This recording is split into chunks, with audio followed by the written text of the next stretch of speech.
राधा वल्लभ श्री हरिवंश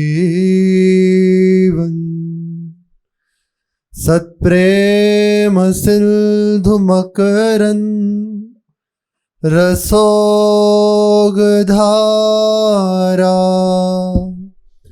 सारानजश्रमभिता श्रवदाश्रितेषु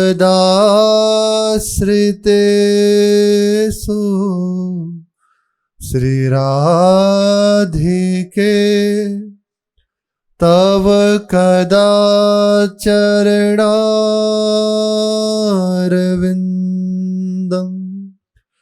गोविन्द जीवनधनम्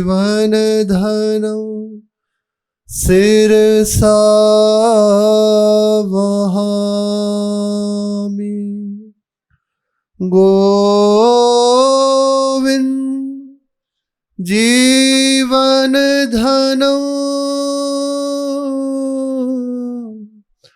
शिरसा वहामि। लिए रहत श्री व्यास मिश्र सुंदर छवि निरखे दुलरावत कोमल वाणी सो तन मन हर से श्री राधा राधा नाम लेत प्यारे सुख पावे चिते रहे उही ओर नाम जो कहे कहावे। श्री राधा राधा नाम लेत प्यारे सुख पावे चिते रहे उही ओर नाम जो कहे कहावे। श्री राधा राधा कहे को केलकी कुंवर आनंद भरे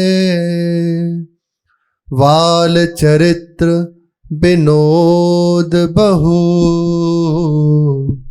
देखी देखी अचरज करे बाल चरित्र विनोद बहु देखी देखी अचरज करे। श्री राधा वल्लभ लाल की जय। महाप्रभु श्री हरिवंश चंद्रजू महाराज की जय।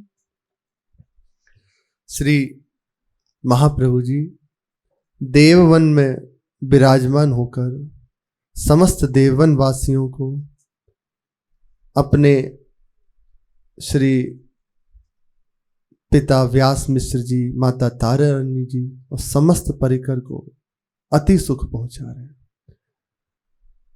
बाल अवस्था में ही ऐसी दिव्य लीलाएं, ऐसी आभा, सबका मन एक क्षण के लिए भी समीपता से नहीं हटता, उनके चिंतन से नहीं हटता।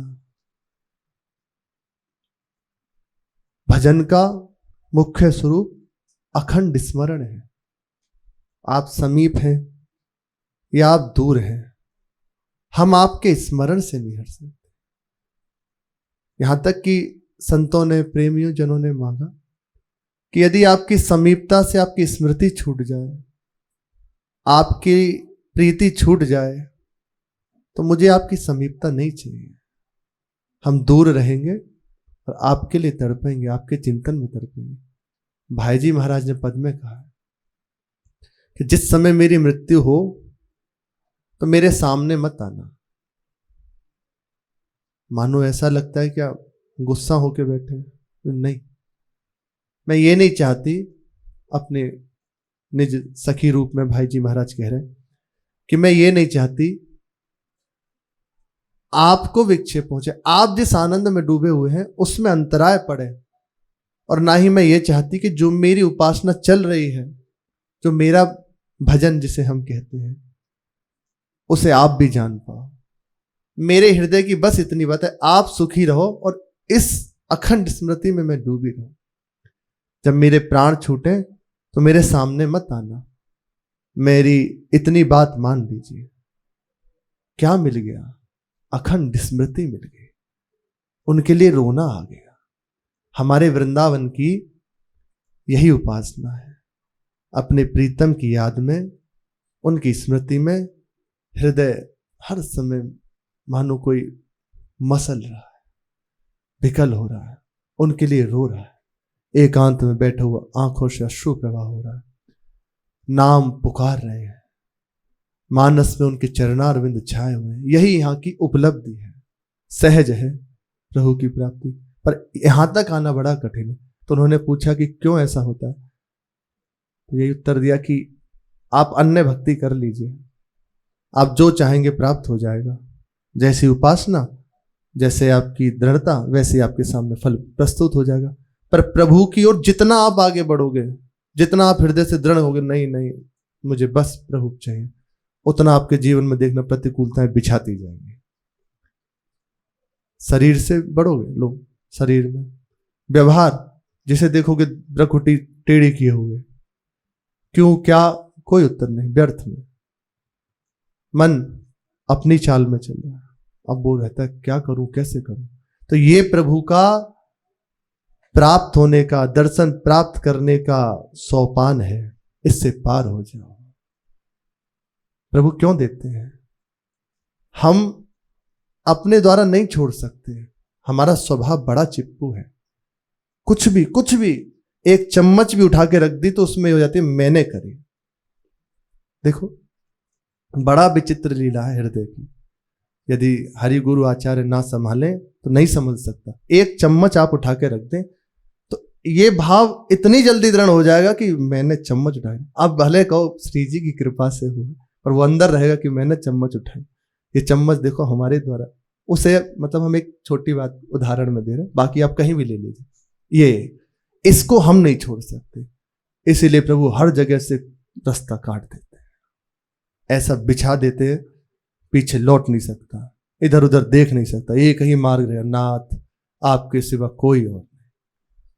भजन साधन तो हमारा आहार है, पर प्राप्ति यहीं से होती है। आपके बिना आप जिए नहीं सकते, आपके सिवा कोई नहीं। ठीक, हम तो यही चाहते थे, ये छोड़ना बड़ा कठिन है, इसलिए हमारे प्रभु की भक्ति बड़ी कठिन है। ये तो कोई प्रयास नहीं है, कबहु भगति पर कबन प्रयास, कोई प्रयास नहीं। पर ये छोड़ देना, संसार का आश्रय, संसार का चिंतन, ये बड़ा कठिन है। कितना भी आप कहें, कितना भी सुने, मन से कामना नहीं छूटती, नहीं छूटती। वो तो करुणा कृपा जब प्रभु करते हैं ना, तभी घसीटते हैं, नहीं छूट पाती, बहुत दुर्लभ है। पर सत्संग जिन्हें प्राप्त हो गया, महापुरुषों का आश्रय जिन्हें प्राप्त हो गया, जिनके हृदय में ये बात आ गई मुझे प्रभु चाहिए, अब चाहे जैसी स्थिति आ जाए मैं प्रभु को नहीं छोड़ सकता, भले प्रभु ना मिले, उनके चिंतन को नहीं छोड़ सकता, वे जीत जाएगा, जीत जाएगा। तो समीपता से भी बड़ी बात है अखंड स्मृति। लाख कोस दूर हैं आप, उनके स्मरण में है तो आप समीप ही हैं। समीप में बैठे हुए हैं, चिंतन कहीं और है तो समीप नहीं है, देखा भी जा रहा है। श्री अक्रूर जी महाराज जिस समय ब्रज में पधारते हैं तो ऐसी प्रेममयी दशा है, श्री शुकाचार्य कह रहे हैं यही प्राप्त कर लेना जीवन की परम सिद्धि है। सुबह चले हैं मथुरा से और ऐसी प्रेम दशा कि संध्या तक पहुंचे हैं। कितना दूर? मथुरा से श्री वृंदावन था, पास ही तो है, लेकिन प्रातकाल से चले हुए हैं कंस से आज्ञा लेके, और संध्या तक पहुंचते हैं और देखते हैं यहां प्रभु के चरण चिन्ह पड़े हैं, कूद पड़ते हैं, अश्रु पूरित नेत्र, गदगद कंठ, हृदय से लगाते एक एक लता को, चरण रज को, वही अक्रूर जी निरंतर जब समीपता मिली द्वारिका में प्रभु की, तो देखो महात्म बुद्धि, ये तो लीला पात्र जन है ना, तो दर्शन करा रहे हैं लीला, ये प्रभु ही है। सेमंतक मणि पर हो गई, चिंतन छूट गया प्रभु का महत्व कम हो गया, चले गए, काशी चले गए। आता है ना प्रसंग, ये समीप में रहते हुए भी वो बात नहीं। और वही है राजा बहुलाश, देखो अखंड चिंतन में लगे हुए हैं, हर समय सेवा में लगे हुए हैं। प्रभु को आना पड़ा दर्शन देने के लिए, नित्य तैयार होते हैं जाने को, पर सेवा में इतने व्यस्त, उनके चिंतन में इतने व्यस्त कि रोज समय हो जाता, कल चलेंगे। तो प्रभु बड़े बड़े परमहंसों को साथ में लेकर आ रहे हैं, क्या चिंतन हृदय में, महत्व प्रभु का हृदय में। ये खास बात है, विशेष बात यही है, अखंड स्मृति। भाई जी महाराज तो यहां तक कहते हैं कि यदि प्रभु प्राप्त हो जाए, नाम छूट रहा हो, तो प्रभु की ओर से नेत्र बंद कर लेना, नाम को पकड़े रहना, नाम न छूटने पावे, उनका चिंतन न छूटने पावे। अनेकों जगह आज के प्रसंग में है, श्री महाप्रभु जी सेवा कर रहे हैं और एकांत में चिंतन में बैठे हुए हैं।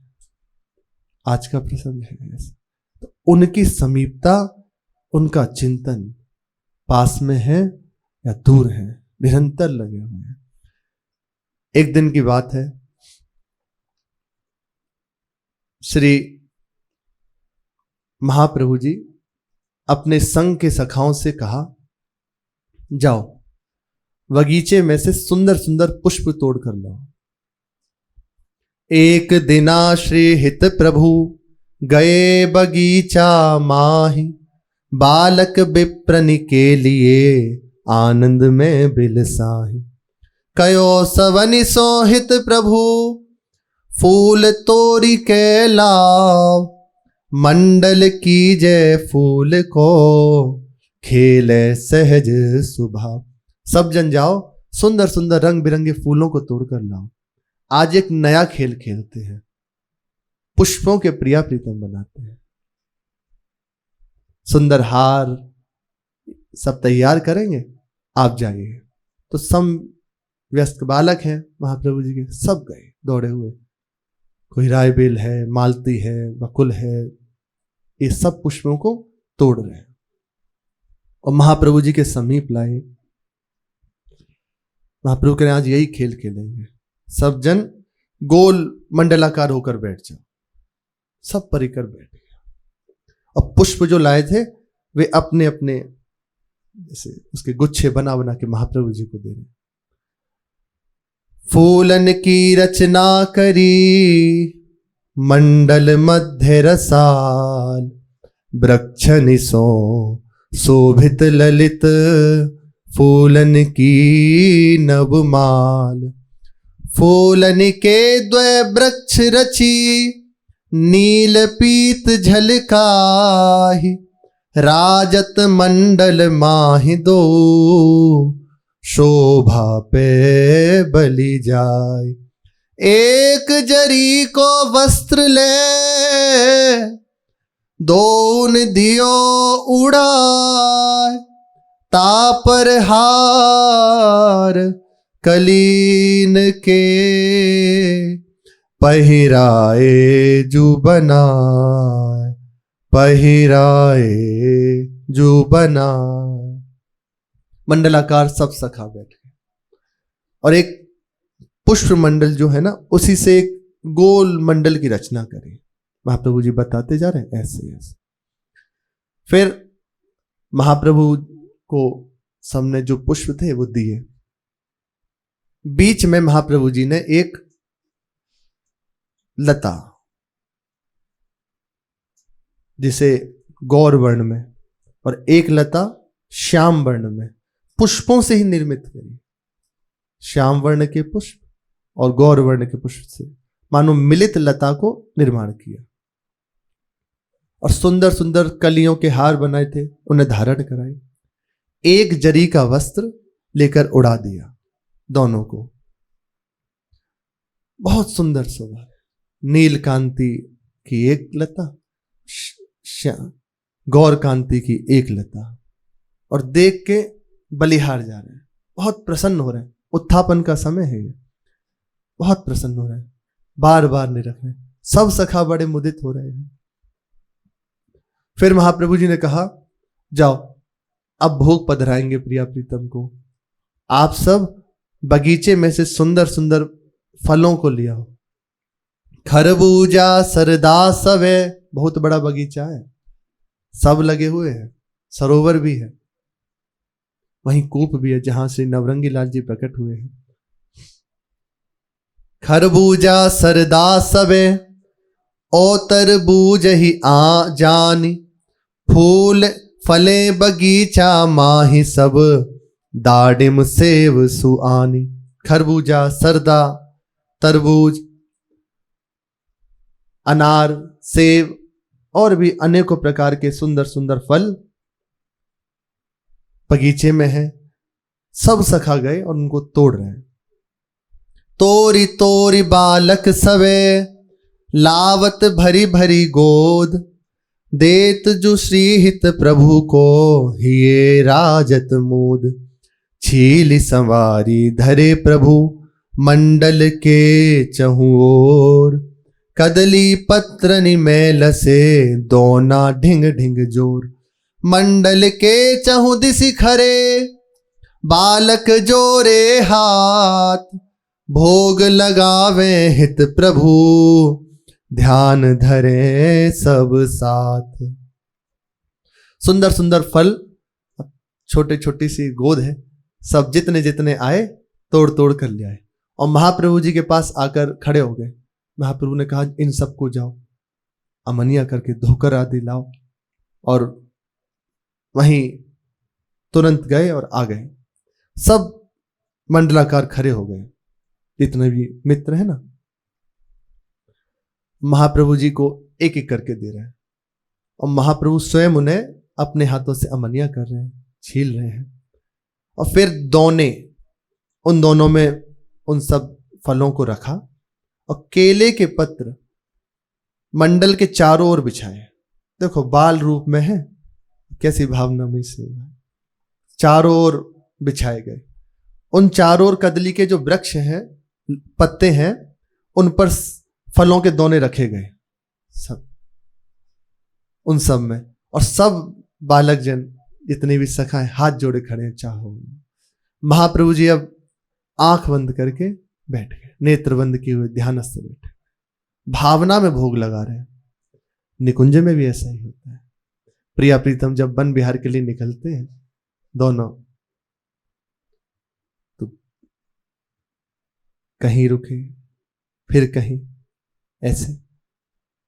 तो एक स्थान पर सखियों ने कहा, आप दोनों युगल सरकार यहां विराजे, हम आपका भोग लगाएंगे।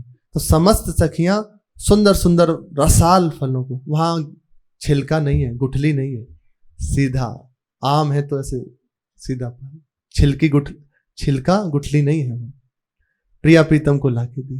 तो श्री जी और लालजू दोनों विराजमान है, बीच में चारों ओर सखियां विराजमान, एक एक करके स्वयं श्री जी पाते हैं और वही ऐसे पाए हुए सखी के करके मिले। रुचि अनुसार परोसति सहचरी, बन उपवन के फल जो मिष्ठतर, रसना रसिक लड़ावत पावत, पुनि दृग भोजन रूप परस्पर। परस्पर प्रिया प्रीतम बड़े आनंदित होते हैं, सखियों को अपना उच्छिष्ट ऐसे देते हैं। अरे कुछ दिन जैसी परिस्थिति हो सह जाओ, एक नियम बना लो, मुझे सब सहना है। जिसने ये बात हृदय में लिख लीजिए, बाहर तो लिखते ही हैं पर हृदय में लिख लें, मुझे सब सहना है। बोरी सखी कह रही है, मन तो है ऐसी चाहिए सब ही की सही ले, घट घट में प्रभु रमी रहा, उत्तर का को दे। क्यों परेशान हो रहा है? हर जगह जिनकी प्राप्ति करना चाहते हो वही है, इसलिए नियम बना लो, मुझे सब सहना। अच्छा कितना सहना? शरीर को, अभी शरीर में आपके कोई रोग हो जाए, नहीं सहोगे। यहां से कोई बड़ा फोड़ा हो जाए तो पहले दिन अति कष्ट, अब उसका आप चीरा लगवाएं तो सहना पड़ रहा है ना। इसी प्रकार मान लीजिए अनंत जन्मों के पाप हृदय में जमा है, तो प्रभु बिना उनको हमें भोगना पड़े, भोगना ना पड़े, हमें वो भोगने पड़े, ऐसी व्यवस्था प्रभु कर देते हैं कि अपने करुणा कृपा से भेजते हैं, जाओ इसका अपमान करो। नहीं तो यदि प्रभु ना कराए ना तो सब भोगने पड़ेंगे। अवश्य में भोक्तव्यम कृतम कर्म शुभा शुभम, भोगने पड़ेंगे। हमें भी भोगने ना पड़े इसलिए करुणा करके इसकी निंदा कर लो, अवहेलना कर दो, तो उसे भी रोग रूप से लो। हम शरीर में ममता किए हुए, आसक्ति किए हुए, अपना मानते हैं इसे, जहां जहां अपनापन है वहीं हमें दुख है, इसीलिए दुख होता है, परेशानी होती है, इसीलिए हम नहीं सह पाते। अरे बड़ा कष्ट है, बड़ी प्रतिकूलता है भगवत मार्ग में चलने में, हम तो नहीं कर पाएंगे। इतनी ही है बस। अभी आप मान ले कि शरीर में रोग आ जाए, आपकी दांत से जीभ कट जाए तो किसे दोष दोगे? किसी को नहीं। विचार यही हर समय कैसी परिस्थिति है उसमें प्रभु का आश्रय और विचार ये आई तो इसमें दोषी कौन है? ये तो नहीं है। अगर प्रभु की इच्छा ना हो तो एक चींटी नहीं काट सकती। आप बच जाओगे। आप देखो, आप हर समय प्रसन्न रहोगे, हर समय आनंदित रहोगे, मन अशांत नहीं होगा। ये तो मन जलता रहता है, उसने ऐसा कह दिया, उसने ऐसा बोल दिया, कोई अनुकूलता कर दी तो हमारा चिंतन गया, तो हम उधर गए। किसी ने प्रतिकूल व्यवहार कर दिया तो हमारा चिंतन उधर गया। हम अपने आप को संभाल नहीं पाते। तो जैसी परिस्थिति आए उसमें बस यही देखे प्रभु का विधान है, और बढ़ जाए तो निरंतर स्मृति में पहुंच जाओगे। नहीं तो इसीलिए कहते हैं बढ़ो ही कठिन है, इसलिए कठिन है। बचा ले जाए सत्संग के द्वारा जो विवेक प्राप्त हो ना, बस हर समय साधक विवेकवान होता है, वो विचारवान होता है। कैसी परिस्थिति आए वो एकदम उसका प्रतिक्रिया नहीं कर देता, विचार करे। मान लो सहसा आपसे कुछ हो भी जाए, तत्काल अंदर करो, अरे सुना है, सहना है हमें, तो चलो गलती हो गई, प्रभु मुझे बल दीजिए कि मैं सब कुछ सह सकूं, किसी को हमारे द्वारा कष्ट ना हो। आप देखो महात्मा बन जाओगे, इसी से बन जाओगे। सब कुछ सहते हो आप आगे बढ़े। फिर से कह रहे हैं शरीर में कष्ट आ जाए तो सहना तो पड़ेगा, नहीं पड़ेगा। बस ऐसे ही मान लीजिए कि बाहर से जो गाली आई है हमारे पाप का मोचन करने के लिए प्रभु करुणा किए हैं। चुपचाप से जाओ, 1 सेकंड की बात है, बस 1 सेकंड की। उसने एक ही क्षण तो बोला, बस 1 सेकंड, उसको तत्काल काटो, आगे बढ़ जाओ। बढ़ गए आप आगे, आपकी स्थिति बढ़ जाएगी। आप देखना आपके हृदय की धरा बढ़ जाएगी। जहां आपने उसकी प्रतिक्रिया कर दी, ऐसा नहीं ऐसा, आप गिर जाओगे। शरणागति पुष्ट नहीं होगी, अहंकार हटेगा नहीं। यह है, ये रहस्य है। आपने जैसी परिस्थिति सामने आई सह गए, प्रभु की कृपा मनाते हुए आपके हृदय में आश्रय पुष्ट होगा, अहंकार नष्ट होने लगेगा, भजन की ओर वृत्ति बढ़ेगी, प्रभु की प्राप्ति की लालसा बढ़ जाएगी। ये है, एक एक विधान मंगल में है। यदि विचार कर लीजिए, एक एक विधान जो भी हमारे जीवन में हो रहा है, समस्त सखियां आनंद में शिव श्यामा श्याम को रिझाती है। यही जानना है, इसलिए सब कुछ सह लीजिए, सब कुछ नियम बना लो सहना। हाँ, जिस चीज की नियम बना लिया जाए तो एक आध बार टूटेगा, फिर अभ्यास में आ गया, सहना ही। कड़वा खाने का नियम बना ले तो आदत हो जाती है, फीका खाने का नियम बना ले तो आदत हो। जो भी आप कर लें, सहना है, सब कुछ सहना है, निरंतर भजन करना, अभ्यास हो जाएगा, पक्का हो जाएगा। तो महाप्रभु जी विराजमान है ध्यानस्थ समस्त सखा। और इधर श्री व्यास मिश्र जी श्री प्रिया प्रीतम श्री राधा मोहन जी का उत्थापन के लिए गए। वहां जाकर देखा, पर्दा हटाया, प्रिया प्रीतम का श्रृंगार ठीक किया और सुंदर मोदक का भोग लगाया वहीं, और 48 मिनट 2 घड़ी के लिए पर्दा करके बाहर आ गए। जब वापस गए तो वहां देखा कि प्रिया प्रीतम कलियों के आभूषण पहने हुए हैं, बाहर मोदक की जगह फलों का भोग लगा हुआ है। कुछ देर तो समझ नहीं आया कि ये कैसे हो रहा है, ये कैसे संभव है, हमने तो नहीं लगाया, फिर ये क्यों? तत्काल विचार आया कि पहले भी ऐसा हो चुका है। ये जो हरिवंश चंद्र जो है, इनकी भावना का प्रभाव, एक बार तो देखो ये है कहाँ। मानो महाप्रभु जी को ढूंढने के लिए निकले। प्रिया प्रीतम की जो सेवा कर रहे थे वो तो भूल गए, बोले हरिवंश चंद्र जी कहाँ है। तो उनकी एकदम स्मृति आई, चलो वहां। उन्हें ढूंढने के लिए निकल पड़े। बाहर जाकर देखा बगीचे में एक लता, विशाल लता है, उसके नीचे एक मंडलाकार सब सखा बैठे हुए हैं। वहीं श्री गौर श्याम लता जरी का वस्त्र ओढ़े हुए और चारों ओर कदली पत्ते हैं, उन पर दोनों में फल रखे हुए हैं और महाप्रभु जी ध्यानस्थ बैठे। समझ गए कि इसी बालक की भावना का ये प्रभाव है, ये निश्चित ही प्रभु का ही स्वरूप है। फिर याद आ गई कि नरसिंहाश्रम स्वामी जी ने कहा था कि तुम्हारे घर में साक्षात प्रभु पधार रहे हैं, हो ना हो यही है। और अंदर से बड़े आनंदित हो रहे हैं कि बड़ी कृपा है इसके ऊपर राधा मोहन जी की। और उन्हें विक्षेप नहीं दिया, वापस आ गए, जैसे थे वैसे ही वापस आ गए। और महाप्रभु जी जब नेत्र खोले तो समस्त जो भोग लगाया था उसे प्रसाद रूप से सब सखाओं को बांटा, आनंदित हुए। ऐसे सुंदर सुंदर दिव्य चरित्र श्री महाप्रभु जी कर रहे हैं, जिससे जगत का मंगल, जगत को शिक्षा प्राप्त हो रही है। जानि देव वन माहि सब हित जी को प्रभु मान, आवत दर्शन को हरसी नर नारी धरि ध्यान। निरंतर महाप्रभु जी की कीर्ति बढ़ रही है। समस्त पूर्ववासी जन दर्शन के लिए आने लगे और समीपता, उनके उपदेश सुन के अपने जीवन को धन्य बनाते। 5 वर्ष की अवस्था है, ऐसा दिव्य स्वरूप। तो ये शिक्षा है महाप्रभु जी। जो भी प्रकट में सेवा प्राप्त हो, बड़ी करुणा, बड़ी कृपा, चिंतन विशेष उस पर ध्यान दें। आप माला बना रहे हैं तो चिंतन माला का कीजिए। आप देखो, आप जो भी सेवा कर रहे हैं, एक बार जहां आप हो उसका एक बार चिंतन करें। तो आप जो भी सेवा करें, आप श्री जी की आपको सेवा करें, चंदन इसमें है, पत्रावली करें, तो एक बार अंदर चिंतन करें, वहां बैठना है ऐसे, क्योंकि अखंड स्मृति में जाना है ना हमें। तो प्रत्येक सेवा जैसे प्रकट में वैसे ही हो देखना, इसका प्रभाव होगा निरंतर श्री श्यामा श्याम की स्मृति।